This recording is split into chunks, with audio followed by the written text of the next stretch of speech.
Otra vez estamos en esta cuestión de la historia argentina.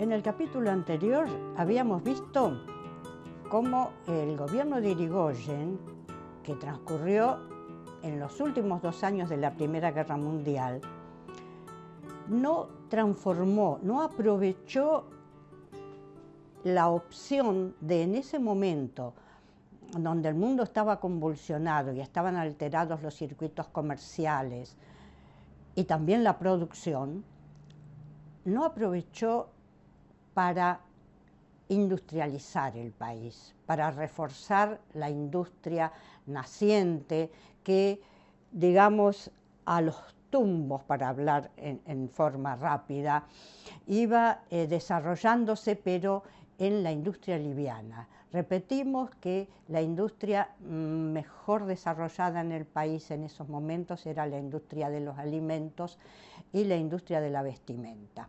O sea, pero no tenemos industria pesada, que es lo que se requiere para ser un país independiente económicamente.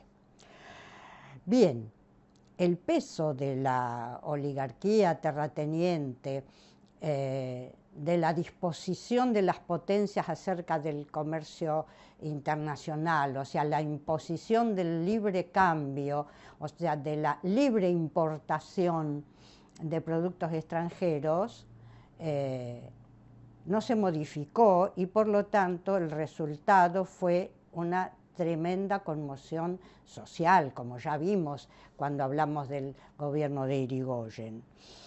Y de alguna manera, claro, los beneficiados, o sea, la oligarquía terrateniente con la producción cerealera y ganadera y las grandes empresas acopiadoras, Dodero, Bunge y Born, Bemberg, Astra, que bueno, Argentina con comillas, fueron las beneficiarias.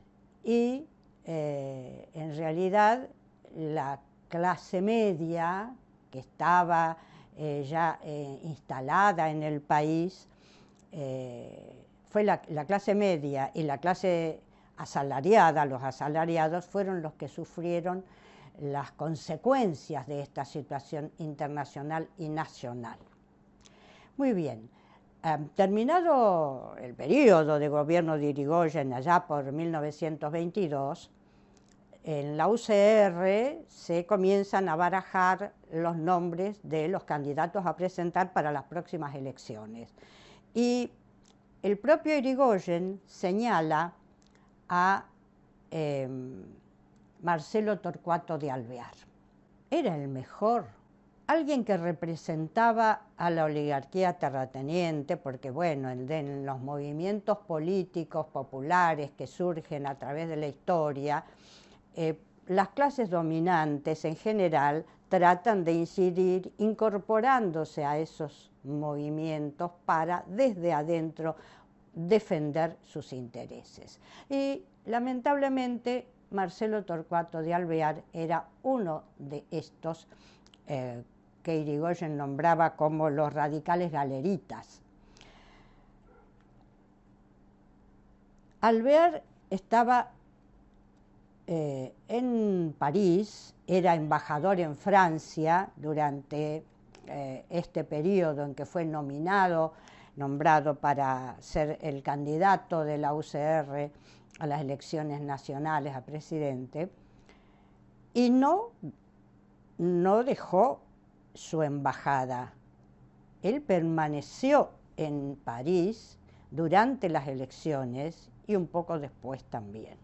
Tanto es así que nombró a su gabinete desde allí, hasta el punto de que cuando quiso poner en defensa, en el Ministerio de Defensa, a el general Uriburu, el alto mando francés lo vetó por considerarlo pro-germánico, dentro de los intereses, cuando dijimos los intereses que estaban dentro de la Argentina, los intereses económicos eran los ingleses, los franceses, los alemanes principalmente. También los Estados Unidos que están ahí forcejeando.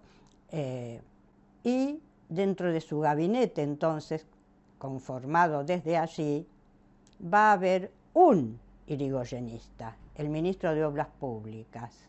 El resto, y la mayor parte, formaban parte de la sociedad rural, por lo tanto, no hay mucha más explicación. Para referirnos a lo más liviano, por decirlo así, no es tan liviano tampoco, el gobierno de Alvear fue el tiempo de las grandes y lujosas recepciones. Hubo, en 1925, una gran recepción con la asistencia del príncipe de Gales para conmemorar, o festejar, mejor dicho, los 100 años del Tratado de 1825, aquel tratado que impidió a las Provincias Unidas del Río de la Plata tener una una flota comercial y una armada nacional también. Todo debía transportarse en barcos ingleses, lo que se importaba y lo que se exportaba. Eso es lo que se festejó, el centenario de ese tratado, que evidentemente todavía estaba vigente, porque durante la guerra nosotros no teníamos flota comercial, y el presidente Irigoyen presentó proyectos para comprar barcos, pero que le fueron aprobados en 1918, cuando la guerra estaba terminada. Bien, vamos a facilitarles el link de esos 3 capítulos en donde tratamos este tema del imperialismo británico en el Río de la Plata, por si quieren repasar aquel tratado de 1825.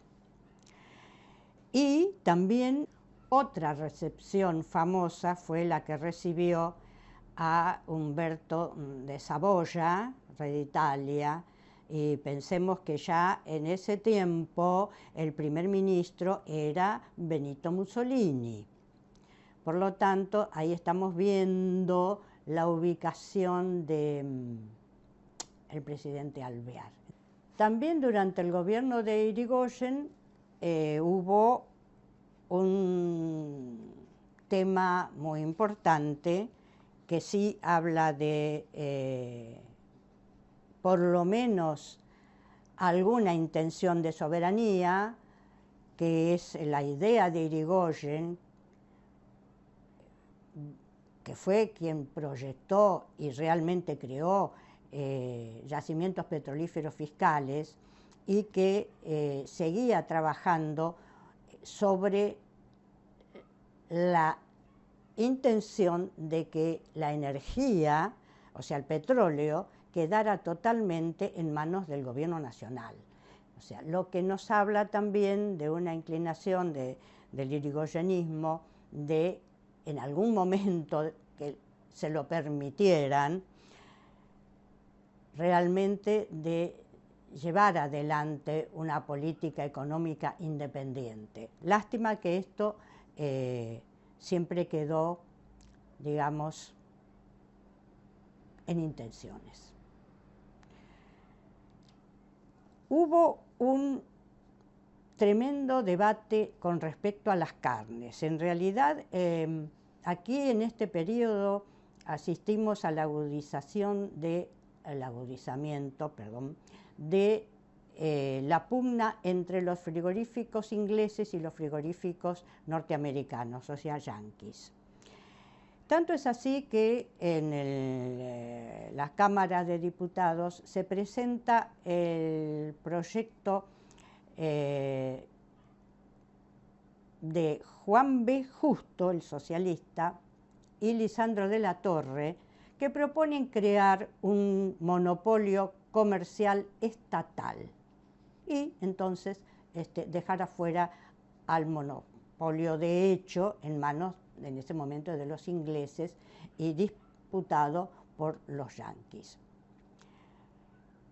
ante algunas leyes que fueron votadas en el Congreso, que favorecían de alguna manera los temas de comercialización a favor del país, y sobre todo con esto de las carnes también, el ministro Herrera Vega, del rubro correspondiente, renuncia y lo reemplaza el doctor Molina. Y el doctor Molina, en su discurso inicial, se pronuncia directamente por el libre cambio, que dice es lo que siempre ha favorecido a estos países. Y dice concretamente, el libre cambio producirá el abaratamiento de los productos de consumo y, de alguna manera, un cierto mejoramiento de los salarios.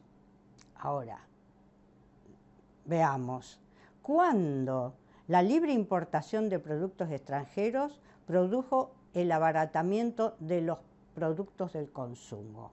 Lo que produjo siempre fue el industricidio, que también estamos viviendo ahora. Y, por otro lado, eso del mejoramiento de los salarios, cuando se cierran los talleres y las fábricas nacionales, ¿de qué estamos hablando? En cualquier país del mundo, cuando se cierran los talleres y las fábricas del país y entran los productos extranjeros, lo primero que se produce es el despido de los trabajadores. Por lo tanto, acá no hay mejoramiento de salarios, el salario baja porque abunda la mano de obra, si vamos a las leyes del mercado, porque también el trabajo, de alguna manera la fuerza de trabajo, es parte de un mercado.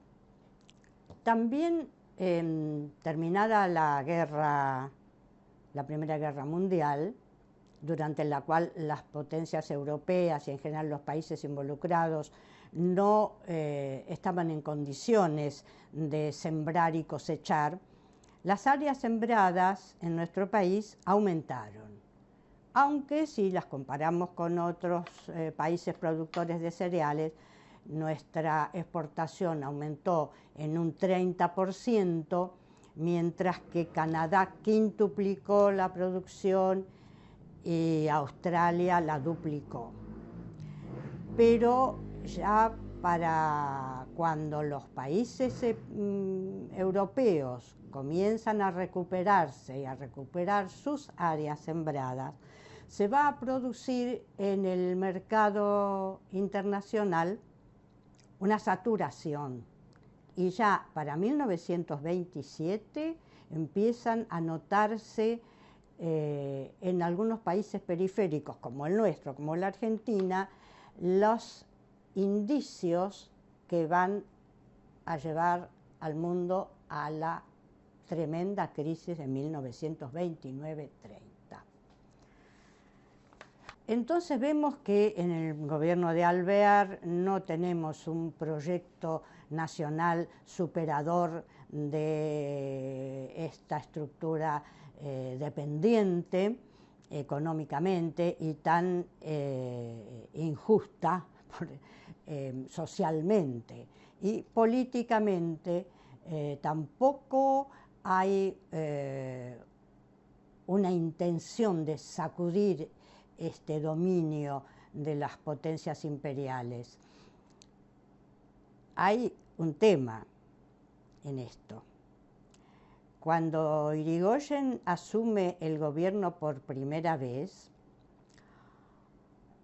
la embajada británica, después de algunos días, hace notar su presencia ante Irigoyen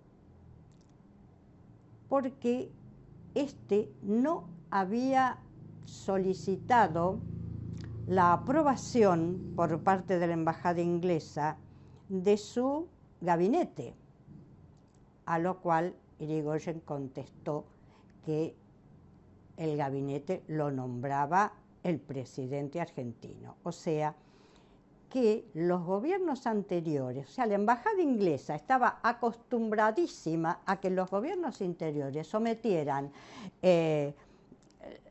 la aprobación de su gabinete a los ingleses, cosa que explica muchas veces las políticas que se llevaban a cabo, obviamente.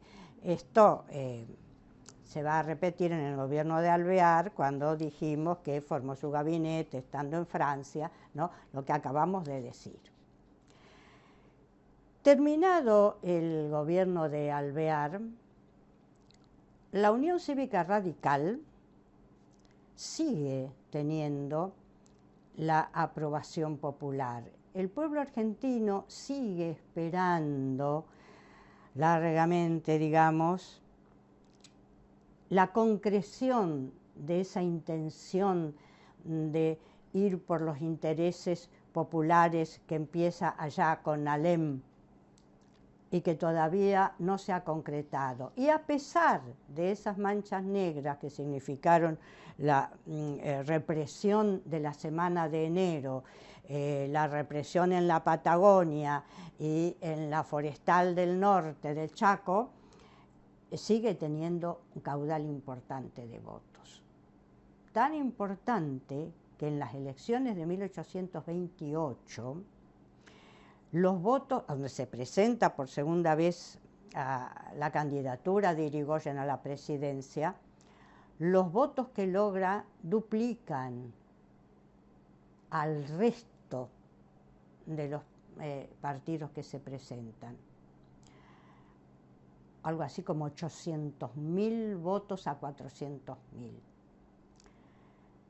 Y realmente en este gobierno de Irigoyen, lamentablemente, vamos a ver ya, dijimos, que ya para 1827 se empezaba a notar los principios de la gran crisis mundial y que va a estallar durante su gobierno, afectando totalmente también, por supuesto, a la economía argentina. Así que en el próximo capítulo nos referiremos a esta gran crisis mundial, que fue la crisis de 1929-1930, que afectó tanto la economía y el destino de todos los países dependientes en forma muy especial. Hasta la próxima.